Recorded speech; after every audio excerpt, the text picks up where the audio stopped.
Hi நண்பா நண்பிகளே, welcome back to VinsTalent. இன்றைக்கி நம்ம சேனலில் என்ன ரெசிபின்னு பார்த்தீங்கன்னா, ஒரு சிம்பிளான ஒரு சால மீன் குழம்பு வைக்க போகிறோம். ஸோ ரொம்பவும் சிம்பிளான மெத்தடில் சொல்லியிருக்கேன். ஸோ வீடியோ ஸ்கிப் பண்ணாதீங்க, ஃபுல்லாக பாருங்கள், உங்களுக்கு கண்டிப்பாக பிடிக்கும். ஸோ வாங்க பார்க்கலாம். இப்போ மீன் நல்லா க்ளீன் பண்ணிக்கலாம். ஸோ இந்த மீன் க்ளீன் பண்ணுறதுக்கு ஒரு சின்ன கத்தி போதும். இது வந்து மெயினாக அந்த ரெண்டு சைடும் நல்லா பெறால் இருக்கும், அதை நம்ம ஃபஸ்ட்டு நல்லா க்ளீன் பண்ணிக்கணும். நெக்ஸ்ட் வந்து தலையை கிள்ளிட்டு அந்த குடல் எடுத்தால் போதும், மீன் செம்மையாக க்ளீன் பண்ணிடலாம் ஈஸியாக.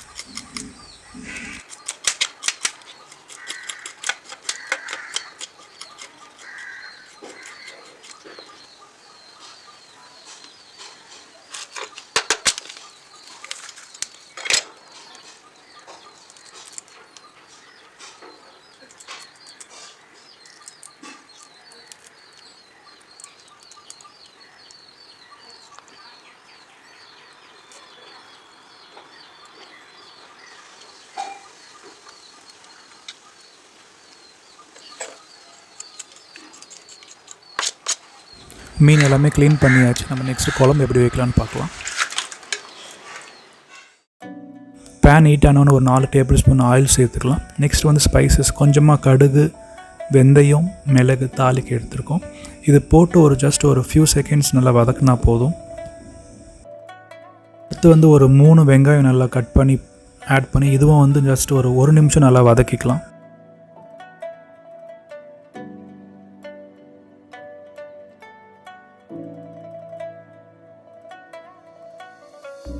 வெங்காயம் நல்லா வதக்கியாச்சு. இப்போ வந்து ஒரு தோல் உரிச்ச ஒரு பெரிய பூண்டு ஆட் பண்ணுறோம்.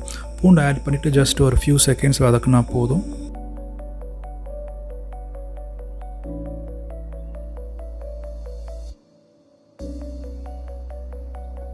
நம்ம நெக்ஸ்ட்டு பார்த்தீங்கன்னா வந்து 1 டேபிள் ஸ்பூன் அளவுக்கான ரெட் சில்லி பவுடர் ஆட் பண்ண போகிறோம். ரெட் சில்லி பவுடர் போட்டுட்டு ஜஸ்ட் ஒரு 20 செகண்ட்ஸ் நல்லா வதக்கிக்கலாம்.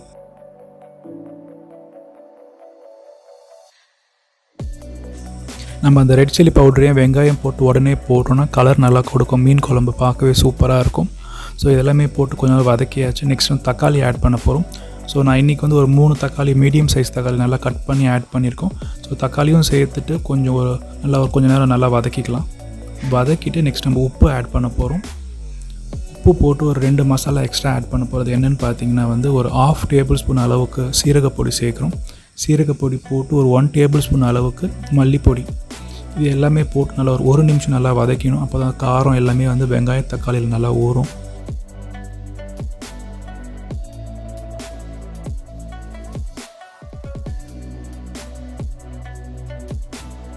ஒரு நிமிஷம் நல்லா வதக்கியாச்சு. இப்போ கவர் பண்ணிவிட்டு ஒரு 5 நிமிஷம் நல்லா குக் பண்ண விடலாம்.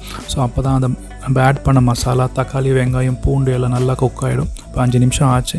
இப்போ பார்த்திங்கன்னா தெரியும், கலர் நல்லா வந்திருக்கு. ஸோ இந்த கன்சிஸ்டன்சி வந்தால் போதும். நம்ம நெக்ஸ்ட்டு தண்ணி ஆட் பண்ணிக்கலாம்.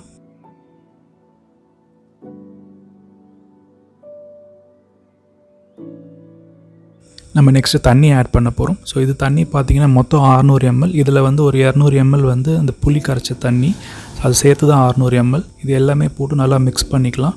மிக்ஸ் பண்ணிவிட்டு ஒரு கொஞ்ச நேரம் கழிச்சுட்டு உப்பு பார்த்துக்கலாம்.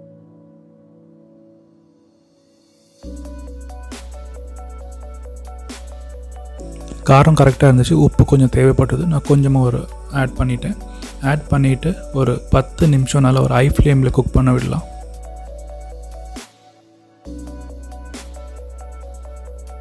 பத்து நிமிஷம் ஆச்சு. இப்போ ஓப்பன் பண்ணி பார்க்கலாம். ஸோ நல்லா வெந்திருக்கு, தக்காளி, வெங்காயம், மசாலா எல்லாம் வெந்துருச்சு. இப்போ வந்து மீன் ஆட் பண்ண போகிறோம். மீன் ஆட் பண்ணும்போது நீங்கள் ஸ்டவ் வந்து கொஞ்சம் சிம் பண்ணிக்கணும். அப்போ தான் வந்து மீன் போடும்போது ரொம்ப கொதிக்காமல் இருக்கும், மேலே எதுவும் கையில் படாது குழம்பு. மீன் ஆட் பண்ணியாச்சு. ஜஸ்ட் லைட்டாக மிக்ஸ் பண்ணிவிட்டு ஹை ஃப்ளேமில் வந்து ஒரு 3 நிமிஷம் குக் பண்ணால் போதும், மீன் நல்லா வெந்துடும்.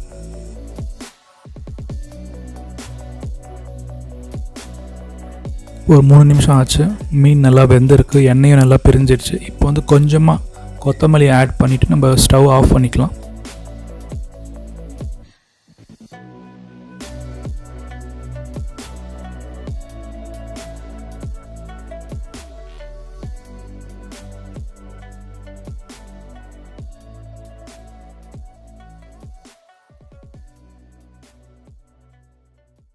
வீடியோ பார்த்துருப்பீங்க. மீன் குழம்பு வைக்கிறது ரொம்ப சிம்பிள்.